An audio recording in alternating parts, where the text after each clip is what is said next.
5, 4, 3, 2, 1. And we have engine ignition. And we have liftoff of the Antares NG-11 mission to the ISS. Engines full power. Attitude is nominal. Core pressurization looks good. Power systems look good. Stable operation, full power, both engines. Core pressures look solid. Attitude is nominal.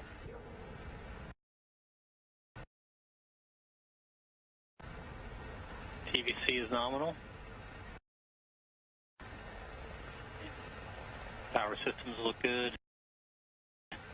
Engines remain at full thrust, operating nominally. Everything looking good during this first stage burn. It burns for 3 minutes 35 seconds. Throttling back to 55% power. Attitude remains nominal.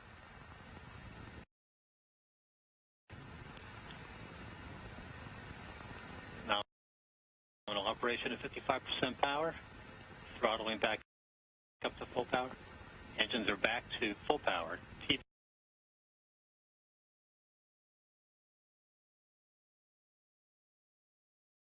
Engines continue to operate at full power. Everything looking good. About 10 more seconds of this first stage burn. With nominal attitude, pass through 40,000 feet altitude. Engines remain nominal at full power. Fuel pressurization is nominal. VNG3 is on. Altitude past 60,000 feet. Engines remain nominal. Attitude and power systems all look good. Coming up on T plus 2 minutes. Engines continue to operate nominally at 100% power. TVC steering, power systems. 2 minutes into the flight, 1 minute 30 seconds until this main engine cut off. Passing through 100,000 feet. Power systems remain nominal. Attitude is good. Engines continue to operate at full power.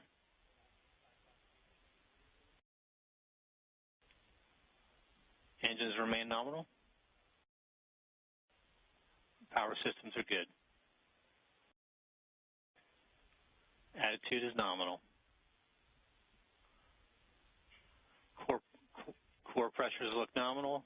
Approximately 1 minute till main engine cutoff. Engine power is nominal. Attitude is nominal. Avionics power is good. We're starting our slow throttle ramp for G limiting. 200,000 feet altitude as we approach T plus 3 minutes. Attitude remains nominal. 10,000 feet per second. Engines have throttled back to 55. About 30 more seconds of this burn. Main engine will cut off. Stage 1 will separate, and the vehicle will coast for just a bit before fairing separation. Engine operation at 55% power is nominal. TVC slew for main engine cutoff has started. Attitude remains nominal. Engine operation continues to be nominal. Altitude 300,000 feet. And we have main engine cutoff. Attitude remains nominal post-shutdown. Stage 1 separation. ACS performance is nominal.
remains nominal. Everything looking good. The fairing has been separating. Cygnus is now revealed in the inner stage at the back of the vehicle, separated before stage 2 ignition. Attitude remains nominal.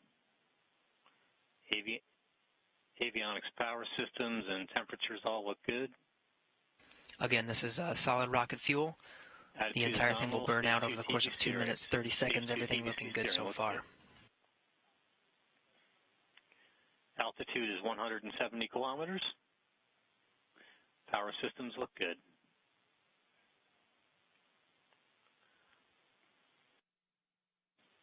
Velocity is now 5 kilometers per second. Caster 30 burn continues. Motor pressure is 775 psi.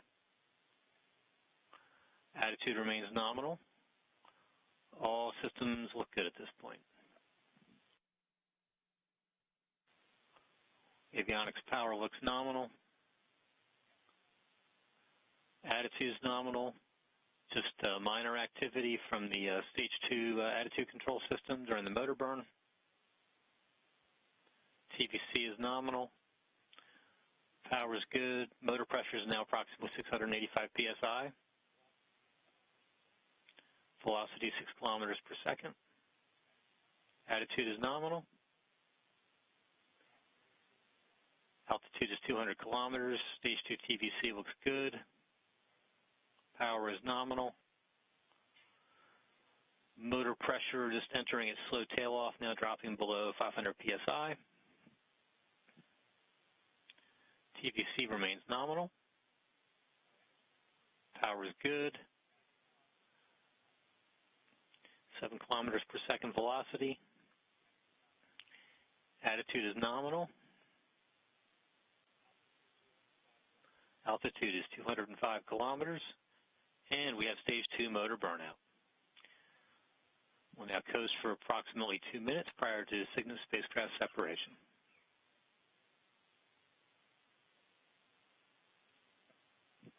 Second engine has burned out. The Cygnus vehicle traveling at just under 17,000 miles per hour. Attitude is nominal.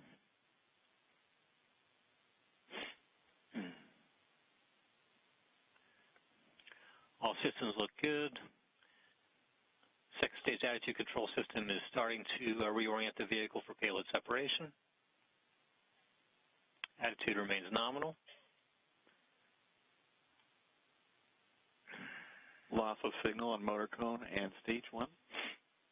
All systems look good. We're just standing by for Cygnus spacecraft separation.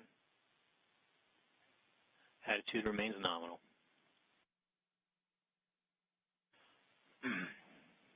And all systems look green at this point. Avionics, power systems, attitude all look nominal as we come up on mission time T plus 490 seconds. Vehicle is now oriented for spacecraft separation. Attitude is nominal. Yeah, Gary, it looks like our telemetry is a little unusual here. I think we're showing a bit of a stale vehicle graphic here. At this point, we've got the stage 2, the Castor 30 XL, with the Cygnus payload still attached, coasting and ready for deployment. So imagine that instead of what we're showing here. Attitude is good. Power systems look good. Sounds good. And just about 9 minutes after liftoff, we should be expecting Cygnus separation.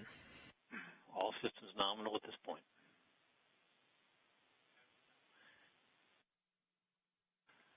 Attitude and power continue to look good. And we have Cygnus spacecraft separation.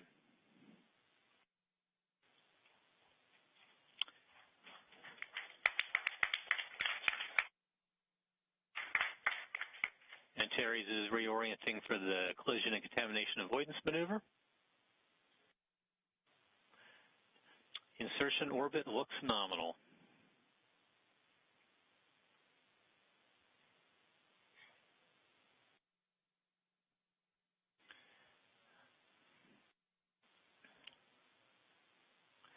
Antares mission is complete. Initial results all look nominal, and we're signing off from the LCC.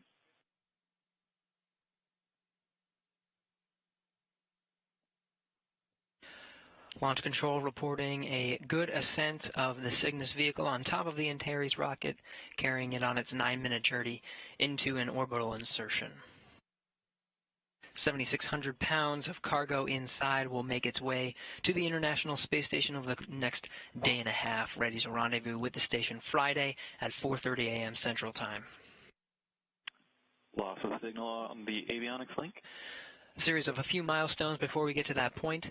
There'll be a series of a few burns over the next about 2 hours before we begin solar array deploy. These are the two Ultraflex solar arrays that are on the back of the Cygnus vehicle. Join us for our live coverage of that event at 6 p.m. Central Time tonight. Go ahead, LC. Yeah, let's go ahead into our post-launch checklist here. Step 40. Northrop Grumman flight controllers you see here at the Mission Control Center in Dulles will be monitoring the vehicle over the next day and a half, overseeing all the milestones throughout its journey to the International Space Station. A good ascent of the Cygnus cargo vehicle and 7,600 pounds into orbit. Again, we'll be back on in just about 2 hours. 6 p.m. Central Time, 7 p.m. Eastern, for our coverage of the solar array deploy.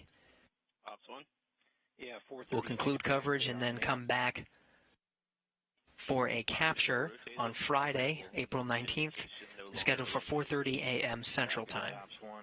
Again, Ann McClain aboard the International Space Station will be the prime robotics operator to grab that vehicle using the station's robotic arm, David St. Jacques backing her up, and Nick Hague monitoring telemetry. Verify indicator extinguished.